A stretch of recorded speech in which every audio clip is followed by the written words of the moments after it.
Hingað kominn Elías Pétursson. Elías, er jarðverktaki úr Mosfellssveitinni eða Mosfellsbænum og hann hefur ekki haft mikil verkefni í jarðverktökunni síðan í hruninu en þú fórst að meðal þess að reikna og kannski þú má segja að það sem þú ert að gera pílut í anda Chris Martensson sem var hérna í þættinum hjá mér í vetur að Chris og hvatti fólk til þess að fara sjálft að skoða hagstærðir og láta ekki bara hagfræðingana inn þetta sem að túlka tölur yfirleitt alltaf með sínum hætti og eru kannski að vinnandi hjá opinberum stofnunum að draga tölur í efa og þú ert búin að taka saman dálítið merkilegt sjó eins og það heitir íslenska hagkerfið eins og það hefur verið að þróast og eins og það gæti þróast ef við gáum ekki að okkur. Já, ég eiginlega, það kannski fyrst smá, ég eiginlega orðinn fyrrverandi jarðvinnuverktaki en allt það að ég svona verið að skoða með hvernig við höfum stjórnað í fortíðinni og verið að reyna að setja það kannski örlítið saman því að mér finnst að menn sé að reyna að endurreisa í rauninni nákvæmlega sama kerfið og var sama svona lánadrifna hugsunarhættinum sama max hugsa í 4 ár, aldrei meira og mér svona eins og að sé verið að reisa það sama. Ég byrjaði á því að fara aðeins yfir að eitt af því sem okkur sagt að landsframleiðsla og hagvöxtur sé bara alfa og omega alls. En þeir eru aldrei, stjórnmálamenn eru aldrei spurðir greiðslugetu, ríkissjóðs eða nokkurs annars. Það alltaf að tala bara þetta sem einhvern svona endanlegan mælikvarða á það hvað við höfum það gott eða vont. Mínum að þetta landsframleiðsla ágæti sem mælikvarði og samanburði við aðra þjóðir og eða þróun á einhver árabili, en hér heima hún notuð alveg miskunnlaust í rauninni til þess að afleiðarlega umræðuna, til þess að bera saman skuldir en að minnka, láta okkur hafa á tilfinningunni að skuldina séu minni en þeir eru. Með því til dæmis að bera saman skuldir ríkisins við alla landsframleiðsluna. Þetta svona svolítið eins og að meta skuldastöðu húsfélags út frá tekjum allra íbúana í stigaganginum, en ekki greiðslum í hússjóðinn. Það alveg ljóst að ef hússjóður mun aldrei geta ráðstafað öllum tekjum íbúana í afborganir. Reyndar nokkuð ljóst líka að ef hann fer að reyna að gera það, þá mun íbúarnir flytja í burtu. Já, eða gera uppreisn. Eða gera uppreisn eða eitthvað. Og þar leiðandi einhver mörk á þessu. Ég fór að skoða, við tökum aðeins svona fortíðina, að þetta eins og landsframleiðsla og hagvöxtur oft sett fram á föstu verðlagi og þú sér strax hvað eru miklar sveiflur í því hvernig við rekum okkur. Við erum bara á einhverju rosalegu flökti og það svona við það að vera að della að halda því fram að þetta sé allt út af einhverju að síldin hafi 1 ár í brjósti eða eitthvað. Við erum einfaldlega ekki með langtímahugsun. Það bara þannig. Önnur aðferð til að setja fram að sýna það á verðlagi hvers árs og þá mætti halda fram að þarna stæðsti punkturinn 73%, þá það verið besti hagvöxturinn, en hins vegar náttúrulega því að þá var 60-70% verðbólga. Já, það þannig í 80 og eitthvað. Já, þetta rétt upp úr 80. Þetta eru bara mæleiningar sem að sýna fortíðina, en ekki, við erum ekki, þú veist, ert eiginlega bara að sýna hvað var að gerast. Það svona eins og olíumælir, þú getur sett, fylltan, en olíumælirinn veit ekki hvort það var vatn á tanknum eða olía. En þú fer stutt á vatninu. Já.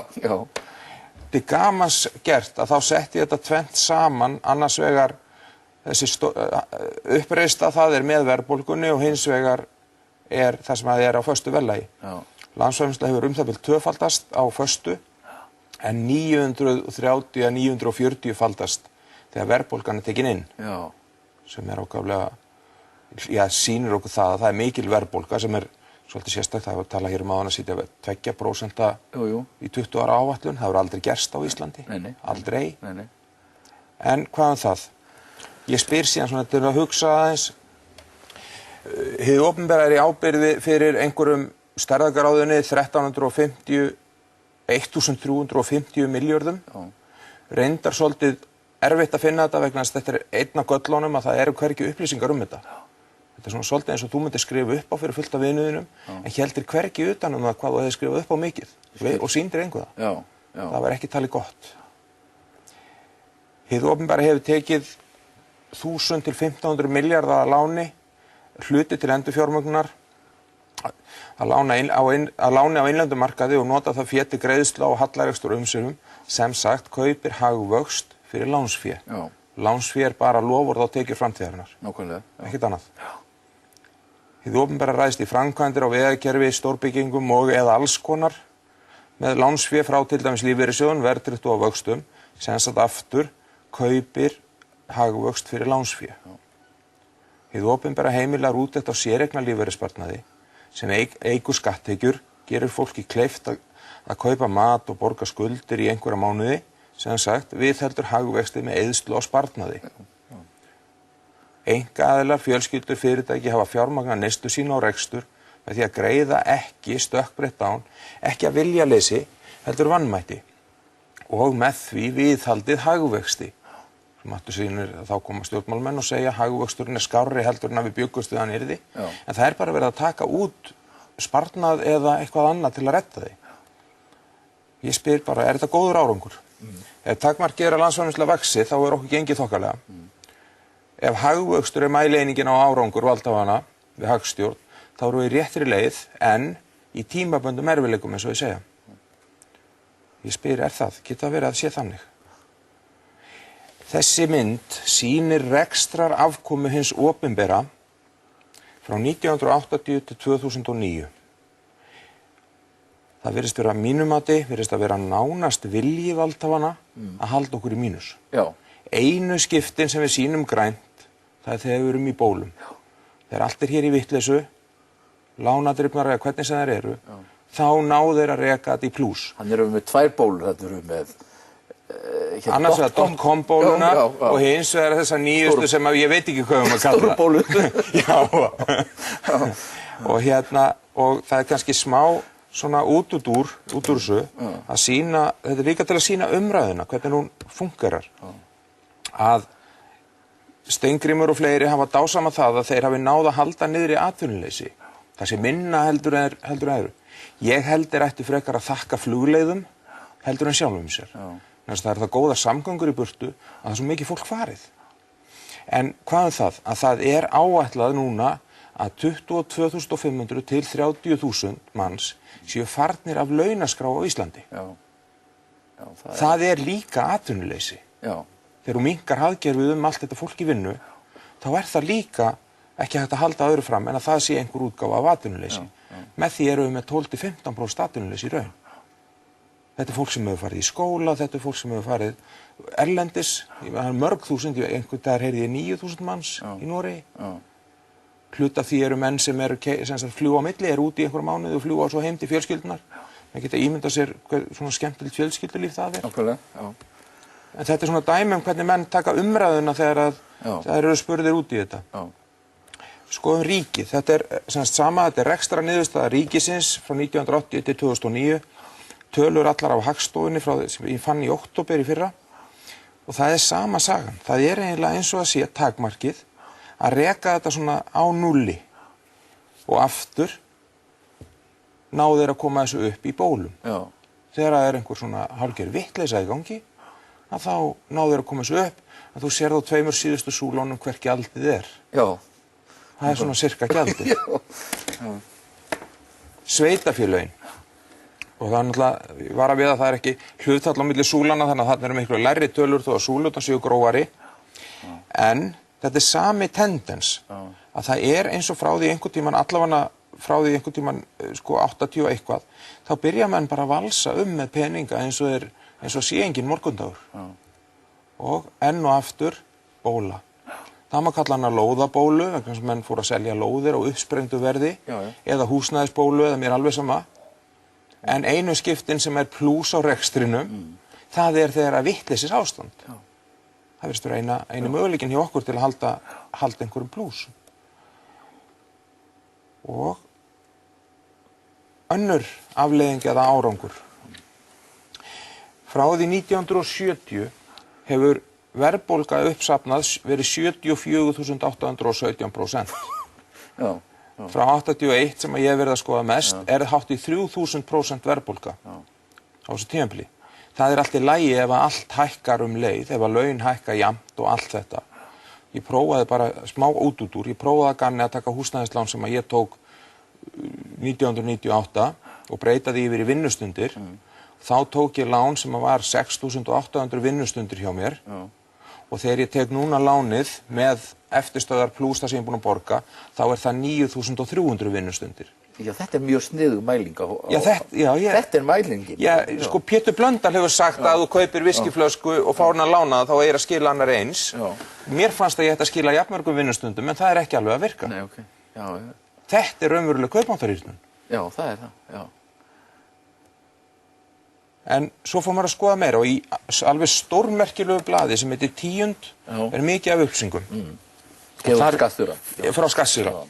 Og þeir gáfu, sko í mars 2010 þá gáfu þeir út blað þar sem þeir sýna uppgefnar skuldir, þetta það bil 2/3 fyrirtæki sem skila rafrænu framtali. Og það voru 15.600 milljarðar sem að þessi fyrirtæki gáfu upp í skuldir. Þau geta verið á milli fyrirtækja, ég veit ekkert það. Þetta bara það sem gefa upp sem skuldastöðu sína. 2009 þessi tala komin við 22.675 milljarða. Sem að þessi sami svipaður fjöldi, svipað hlutfall og ég rekna með því að þau fyrirtæki sem eru þarna eftir, sem eru 11.000 fyrirtæki, þau séu ekki að laga þessa stöðu neitt verulega. Ég rekna með því að þegar að menn skila ekki inn skattframtalið, þá sé það yfirleitt vegna þess að staðan sé þannig að þau ekki að horfa á hana. Þetta þarf að einhvern veginn að borga, endurskipuleggja eða gera eitthvað með. Þetta sama tala og 7 ára allar ekstra tekjur þessara fyrirtækja. Með öðrum orðum ef við segjum að ef EBITDAn afgangurinn til að greiða afborgan 10%, þá eru þau 70 ár að borga þetta niður. Annað úr þessu, þetta úr maíblaði 10/2010. Þar kemur fram að tap hjá fyrirtækjum orðið gríðarlega mikið og það fullt af fyrirtæki sem alveg að sleppa, en það mjög stór hluti þeirra eru rétt að sleppa. Það nánast að hverfa fyrirtæki með stóran hagnað. 45% fyrirtækja árið 2009 réðu ekki við, eða tæplega eða ekki við vaxtagreiðslur. Sem þýðir það að þau eru ekki að fara að borga niður skuldirnar sínar, sem þýðir það að þau eru bara á framfæri eða allavega undir yfirráðum bankana. Já, bankarnir náttúrulega eins og þeir eiga í rauninni allt í þessu. Þeir eiga bara atvinnulífið, mínus bara einhverja tugi fyrirtækja. Afleiðing eða árangur af þessari stefnu okkar síðustu 20-30 ára og síðasta ári fer eigið fé fyrirtækja bókfært í þessum sömu rafrænu skilum og skatti úr 7.000 milljörðum niður í 177 sem að þýðir það að þessir 177 eru það bil veðplássið sem núna til þess að fara að framkvæma eitthvað eða gera eitthvað. Já, ég skil, já. Þetta stoppar menn líka í því að reyna að gera eitthvað nýtt. Já, einmitt, já, veðplássið. Já. Hækkun þessara lána á þess að eignin fer úr, þetta 7.178 milljarðar í framtalið eigið fé árið 2008 fer niður í 177. Hérna komum við aðeins að í þessu sama blaði hálfgerður rekstrarreikningur fyrirtækja. Þetta bara mjög fljótt yfir, en bottom lineið það að rekstratekjur mínus rekstragjöld, og það ekki vaxtagjöld inn í því, það tap upp á 4.369 milljarða í atvinnulífinu. Þetta hérna sérðu rekstrartekjur minus rekstragjöld. Við vorum með kannski 150 til 300 milljarða í hagnað, við erum komið 4.300 milljónir í tap. Aðeins annað. Hagnað samkvæmt ársreikningi, þetta þegar búið að taka fjármagnsliði og allt inn í. Tapið á síðasta ári, eða á 2009, 9.295 milljarðar. Uppsafnað tap sem nýtist, sem má færa á milli ára til að minnka skattgreiðslur, 5.858 milljarðar. Þessi fyrirtæki sem voru eins og ég sagði áðan með 3.000 milljarða heildartekjur munu ekki fara að borga mikla skatta. Það bara þannig. Og ég spyr bara, getum við haldið svona áfram? Viljum við halda svona áfram? Hvað gerist til dæmis ef að hagvaxtarkrafan heldur og við höldum bara sama? Það þarf allt að tífaldast á Íslandi til 2040. Líka, þú veist, allt bara. Þetta með verðbólgu og innifælinni, þannig að það þarf bara allt að tífaldast til að halda sömu. Það þýðir bara álver á 3 ára fresti og virkjun á 3 ára fresti og allt sama keislan áfram. og ég ekkert að segja að það sé ekki hægt, sko. Ég bara vill að menn aðeins velti fyrir sig hvort það sé hugsanlega önnur leið. Það þurfum mörg fix. Mikið að fixi. En það kemur annað vandamál. Núna það bil 2,5 Íslendingur að vinna fyrir hvern sem komin á ellilífeyrisaldur. Þegar við ætlum að vera búin að tífalda allt saman, þá verða bara 2,5 að vinna fyrir hvern sem á... Hvað eru margir núna, segir þú? Það 5,5 núna, á móti hverjum einum sem komin yfir 65, en þegar við ætlum að vera búin að tífalda allt, þá verða 2,5 á móti hverjum einum sem komin yfir 65, sem að þýðir að við þurfum ekki bara að tífalda framleiðsluna, heldur þurfum við líka að margfalda afköst eða verðmæti vinnu þess sem að vinna. Sýnir í rauninni þetta sama, fremri hérna ljósari, það mannfjöldi núna 2010, aldursskiptingin, og aftari mannfjöldin eins og hann verður 2040. Niðurstaða mín skuldasöfnun, ef við ætlum að halda á sömu braut áfram, þá mun skuldasöfnun halda áfram.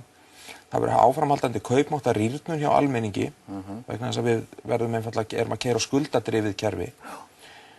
Fjármagnseigendum mun aftur hagnast á kostnað heildarinnar og þeir mun öðlast miklu meiri völd. Kjarabil mun breikka, það verður til rík yfirstétt ef hún ekki þegar orðin til. Auðlindir verða seldar beint og óbeint af því við þurfum fix. Það verður meira virkjað vegna þess að við verðum bara eins og dópistar, sko. En það verður ekki virkjað á forsendum arðs- og verðmætasköpunar. Heldur til að keyra upp einhvern ímyndaðan vöxt. Við munum ganga auðlindir, eignir og innviðir munu á endanum drabbast vegna þess að það fer svo mikið í vaxtagreiðslur og allt þetta að við hættum að geta viðhaldið skólunum okkar, þróað alls konar hluti og gert góða hluti. Ég tel að við þurfum að skipta gír, alveg. Núllstilla mælana mörgu leyti. Og ég viss að við þurfum að fara að kalla hlutina réttum nöfnum. Við þurfum að fara að segja þeir eins og þeir eru, tala greiðslugetu en ekki einhverja aðrar hagstærið sem koma greiðslugetu lítið eða ekkert við. Það þarf að bæta mælaborð þjóðfélagsins. Og til einhvers slags hagstofu, þar sem verða alvöru tölur og við komumst að gå saman hvaða tölur það eru. Það þarf að breyta hugsunarhætti túlkunupplýsinga, menn hætti að reyna að hætta að nota túlkunupplýsinga til þess að slá pólitíska keilur eða annað. Það þarf að breyta umræðuhefðina á Íslandi sem partur af þessu sama og allir tala en við getum líka haldið áfram í sama takti. Það alveg hægt. Og það svona, Það eins og Halldór, sem ágæti listamaður, hefur komið með það. Bottomline og endaorðin eru þessi, sem alveg ákaflega góð frá Albert Einstein. Að við getum ekki leyst vandamál dagsins með sama hugsunarhætti og koma okkur í klípuna. Og ég held að því miður séum við að því. Takk Elías. En það var svona nokkuð vel í anda Chris Martinsson sem var hérna og mikið hugsunarefni og sérstaklega eftir það sem að Dagur var að tala Mjög, en hratt farið yfir. Já, en þetta held ég að hafi komist í skila. Þakka þér fyrir Elías. Þetta búið í dag, við verum aftur hér á dagskrá á vikuliðinni.